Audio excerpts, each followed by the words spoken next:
Perkenalkan, nama saya Putu Tiaswandari dengan NIM 18108081008.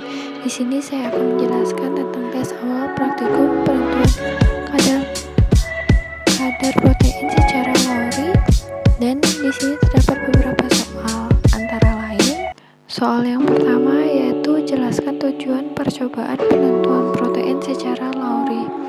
Jawabannya, untuk menentukan kadar protein dari suatu bahan makanan menggunakan metode Lowry. Adapun soal yang kedua yaitu jelaskan prinsip kerja penentuan protein secara Lowry. Jawabannya, prinsip kerja penentuan protein secara Lowry menggunakan spektropoliskopi sinetron, di mana kompleks CO2 dalam susunan alkalis akan tereduksi menjadi CO1. Ion CO kemudian mereduksi reagen ClTu dan kompleks fosfolipat dan fosfotumsat menghasilkan heteropolimolybdenum blue akibat reaksi oksidasi gugus aromatik terkatalis oleh Cu yang memberikan warna biru intensif. Soal yang ketiga yaitu apa fungsi reagen A dan reagen B dalam percobaan ini? Mengapa harus reagen A dan reagen B dicampur sehingga menghasilkan reagen C? Jawabannya, fungsi reagen A dan reagen B yaitu untuk membuat larutan menjadi basah. Dan praktikum ini setelah ditambahkan reagen bioret akan menjadi berubah warna menjadi warna bening kebiruan. Hal ini disebabkan karena terbentuknya Cu2+ dengan asam amino dalam larutan albumin dan untuk meningkatkan Cu2+. Soal nomor 4, apa fungsi reagen E? Jawabannya, reagen E berfungsi sebagai mendeteksi residu tirosin dalam larutan protein karena kandungan fenolit dalam residu mampu mereduksi reagen folit ClTu yang dihasilkan dari fosfotumsat dan fosfomolibat menjadi tumsat dan molybdenum yang berwarna biru. Soal yang kelima yaitu jelaskan langkah kerja percobaan penentuan kadar protein secara kalori. Dapat dilihat dalam tabel dengan menambahkan larutan biasa pada tabung awal 3, 4, 5, 6, 7, dan larutan protein pada tabung 8. Lalu encerkan larutan tersebut hingga volume menjadi 1 ml. Tambahkan reagen bioret ke masing-masing tabung sebanyak 5 ml. Diaduk rata hingga kemudian diinkubasi selama 10 menit dalam suhu kamar. Setelah penginkubasian, penambahan reagen fenol 0,5 ml. Setelah itu diaduk hingga merata kemudian diinkubasi selama 30 menit pada suhu kamar. Dan langkah selanjutnya itu pengukuran absorbansi. Soal ke-6 yaitu mengapa terjadi perubahan warna pada penambahan reagen protein. Jelaskan mengapa demikian. Jawabannya, perubahan warna dalam percobaan ini bertujuan untuk mengindikasi terbentuknya tumsat dan molybdenum. Karena setelah ditambahkan reagen folit ClTu, tampak terjadi perubahan pada larutan di mana larutan dalam tabung berubah menjadi warna biru tua.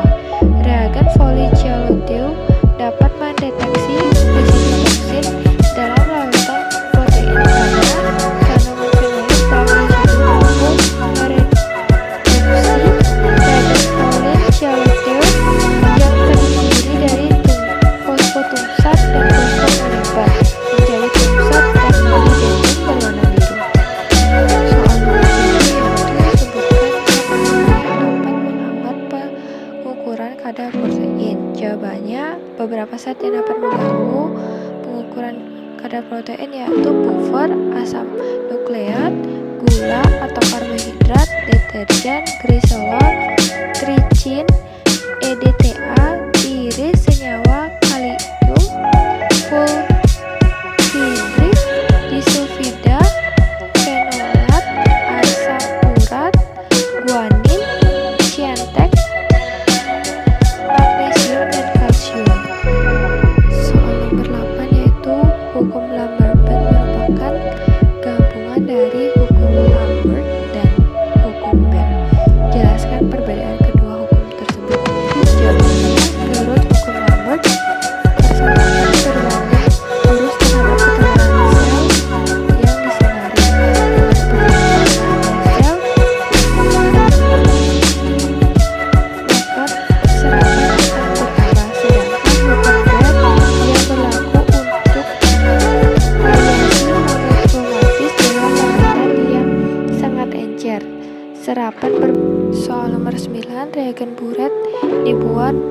mencampurkan reagen A sebanyak 50 mili dan reagen B sebanyak 1 mili. Jelaskan mengapa larutan dibuat secara fresh, dan yang kedua, mengapa perbandingannya 50:1. Jawabannya, 1. Larutan reagen dibuat secara fresh bertujuan agar larutan yang dihasilkan dapat memberikan hasil yang akurat dan tidak terkontaminasi dengan zat-zat lain yang menghambat pengukuran kadar protein, menghindari adanya reduksi dan oksidasi. Yang jawaban yang kedua yaitu menggunakan perbandingan 50:1 agar mempercepat dalam pembentukan kompleks dengan ikatan peptida. Setelah kompleks terbentuk, larutan berubah dari warna biru menjadi warna ungu. Semakin dalam warna ungu, semakin banyak kompleks peptida tembaga yang terbentuk. Soal nomor 10 yaitu larutan albumin telur dibuat dengan larutan albumin telur sedalam 90 ml. 10 ml dari campuran ini diajarkan sebagai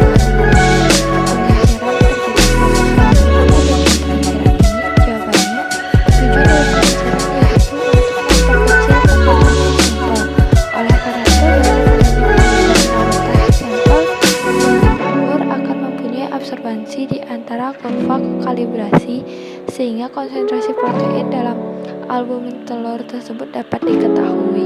Soal 11 yaitu larutan protein standar BSA dicampur dengan air sehingga volumenya menjadi 1 ml.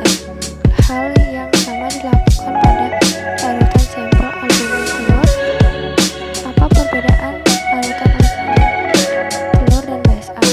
BSA yaitu larutan protein standar, di mana larutan standar yaitu larutan yang sudah diketahui konsentrasinya. Larutan ini dipergunakan untuk menghitung nilai konsentrasi sampel protein yang akan diukur menggunakan persamaan garis dari kurva standar yang diperoleh.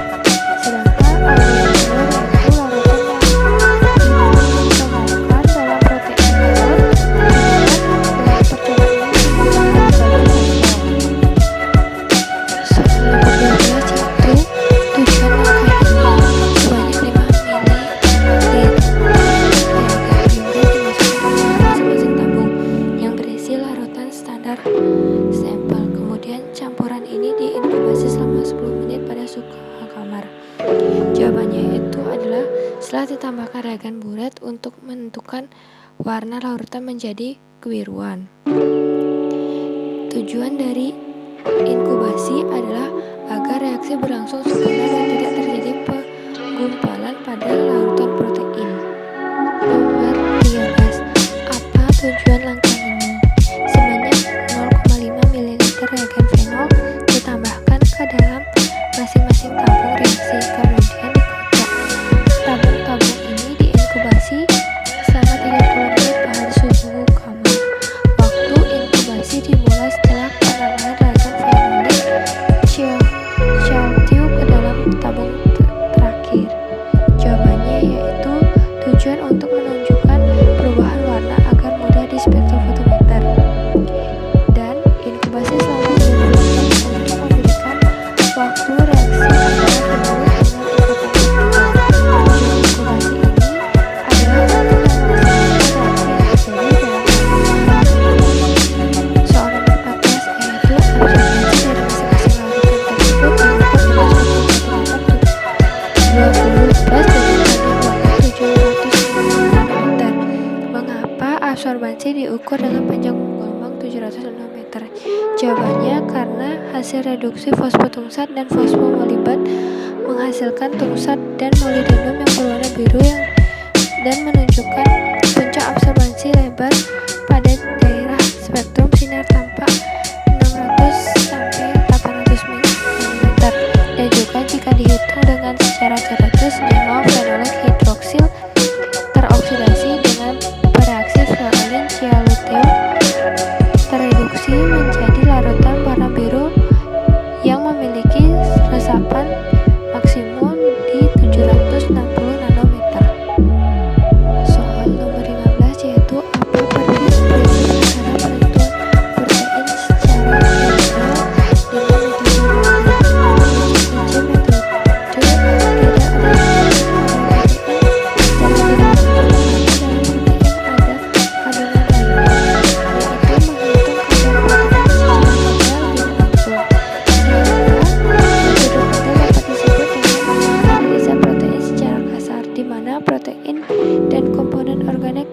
sampel dideduksi dengan menggunakan asam sulfat dan katalis. Hasil deduksi dinetralkan dengan menggunakan larutan alkali dan melalui destilasi. Sedangkan metode Lowry menggunakan prinsip kompleks Cu2 dalam suasana alkalis akan tereduksi menjadi Cu1, di mana dalam metode Lowry yang dianalisis yaitu ikatan peptida dalam sampelnya. Sekian pemaparan saya kali ini.